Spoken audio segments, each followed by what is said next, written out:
Now, this is our Disruptor segment here on the John Fredericks Radio Network, and joining us now is Sam Williams, Republican candidate, Texas 16th District. Sam, this is where Trump Nation comes to talk in the morning.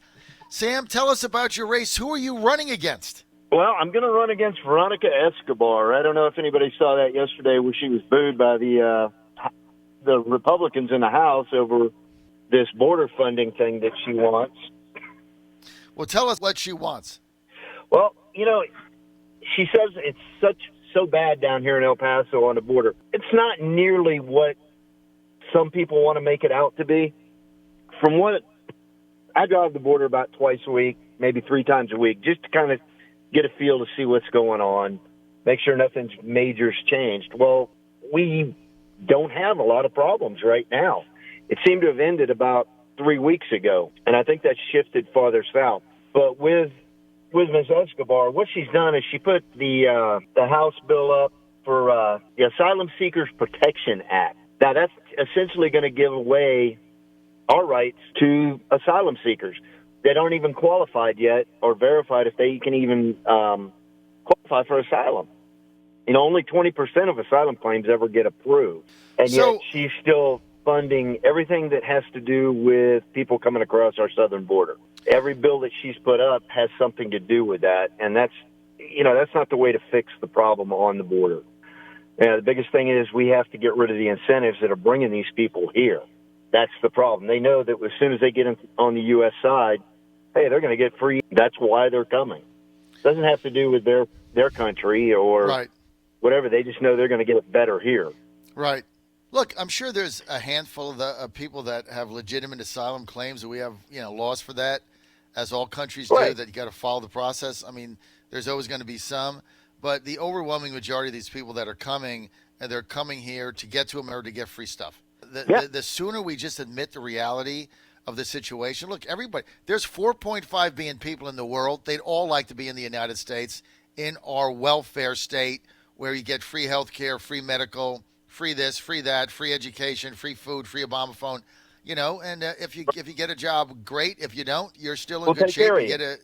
You can play games on your phone all day, whatever they do. For those people that are legitimately coming for asylum, this is clogging the system up for them. So it's not fair to the legit asylum seekers. What you heard last night, Sam, is basically your opponent and the rest of the Democratic Party don't want a country.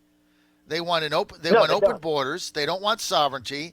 They want a North American administrative state where basically anybody comes in. Right. And what it means for them is they can't get middle-class voters to vote for them, so they just want to change to make them the voters. It's simple. Right. That is the plan. What it looks like to me, being in the military for the 29 years, I've been retired for 6 years now. They're trying to destroy our country. They're trying to put us just as an open society and think everything's going to be, great. Everything's free. Who's paying for free? That's you and I paying for free. It's going to hurt the middle class more than it hurts anybody else. I mean, they were talking about how bad Trump's tax cuts were. This is the first year that I've gotten a refund in probably 20 years was this year. It wasn't big, but I got something back, and I actually felt pretty good about that. Got to buy a new gun with it. So, Sam, tell me about your race. Are there other Republicans in it? And why'd you get in? I'm actually running as an independent because here in El Paso, it's been 56 years since a Republican has won a federal seat. It's been blue for 56 years. I mean, that's the biggest issue we're up against. The Republican Party here in El Paso is broken. I mean, it's badly broken. If it's been, half a century since we've been able to put up a good candidate that could actually win, something's wrong. Mm-hmm. And you see this with the candidates they keep putting forward. They're very weak, or they have, a trainload of baggage behind them. And all that's going to come out as you're doing your op research and stuff like that. So I stayed on the independent side just to try and help flip El Paso. And we've got people working now to try and repair the party here, but it's an immense task. I mean, it's been, like I said, a half a century since we've had any kind of conservative leadership in El Paso. Right. So you're running against Escobar as an independent because there basically is no Republican Party in El Paso. Now, in El Paso, that's where the organization WeBuildTheWall.us is. They're building a private wall on private property with private funding. Have you seen any of that, Right. or are you involved in any of it? No, I've been out there. I've looked at it. There's some things that bother me about it. Where it's at, it's more symbolic than it is going to be effective from where they put it. But, it is the standard that they built out there is what we need if we're going to put a wall on the southern border. I mean, it was a great project. They put it up quickly, and everything works the way it's supposed to out there. It's just where it's at, you can still walk around it. Right, In the same area, half a mile from there, there's a gate that's open every day. If we've gotten it closed a couple of times by, raising hell, but that gate still will be left open even at night. Sometimes if you drive down there, you'll see it. It'll be wide open. And it's so that where they put this wall, the build the wall guys kind of put it in the wrong spot if you're going to do that, because it's near the boundary marker 1 and 2 on the border, but it's like building a fence in the middle of the field. Right. That's the only way to describe it. I mean, they're trying to raise more money. They just did a telethon. They're trying to raise more money to get the wall extended. I would assume they're going to extend it in the places that you say they need it, right? Yeah, well, the thing is that, it's tied into the side of the mountain, but like I said, you can walk right around that. It's not that big a deal. Right. But the mountain it's on, it's Mount Cristo Rey. There's like a monument on top across, and, it's overlooking the valley toward Las Cruces on the west side of El Paso. Mm-hmm. But by building the wall through there, of course, people are going to lose their access to that also. So it's kind of going over a mountain with this wall. It's going to be an even larger task to do. It's not going to happen in just a few days. It's going to take some serious work. But it's still got to run in I would say the connect into the federal part of the wall, it's probably about a mile and a half more over that mountain to be able to tie into where we have had some serious problems with people coming through. All right, so if they get it, they're trying to get another 5 miles of wall. You think if they get that, it'll be effective? That would help it immensely. I think that would probably fix the problem, but it's got to be in that same area. Right.